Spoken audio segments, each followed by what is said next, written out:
大家好，歡迎收睇我今日嘅頻道 video。今日所講嘅驅動人生，首先要下載咗官方主程式先啦，跟住就打開咗個佢嘅程式安裝程序之前呢，你要揀好你所需要安裝嘅選項嘅，選好之後就立即安裝就得噶啦。跟住就等佢安裝完成就可以噶啦。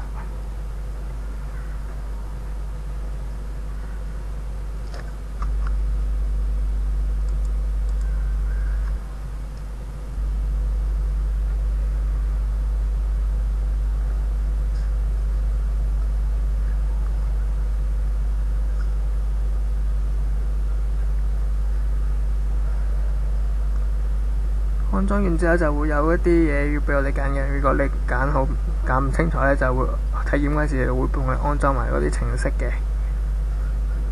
跟住就立即體驗啦，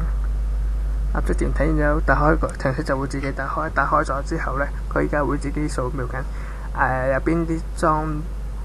置係冇驅動程式，或者有啲驅動程式要修復嘅。佢就嚟完成啦，佢就會 detect 到我部機有一啲硬件上有咩驅動程式需要同埋要修復嘅，跟住就基本上個界面就好簡單，就係咯，呢啲就側邊就有啲好簡單嘅程序，如果唔識用嘅都可以喺我呢段片嘅留言度講咯，我會再次睇講嘅，跟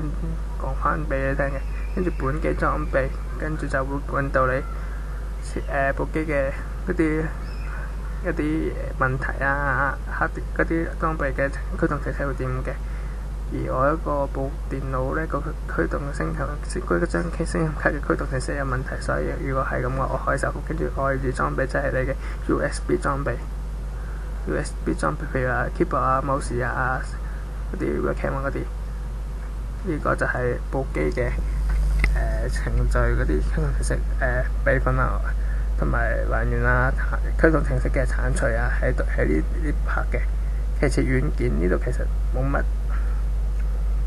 唔係好想話講俾大家聽，不過都要純粹都係講下啦。佢個軟件呢度就係主要就係話部機安裝個軟件可以更新或者鏟除嘅，又或者推薦一啲嘢嘅。唔講咁多啦，跟住就講埋其他嘢。咁就今日嘅 video 講到係咁啦，多謝大家收睇。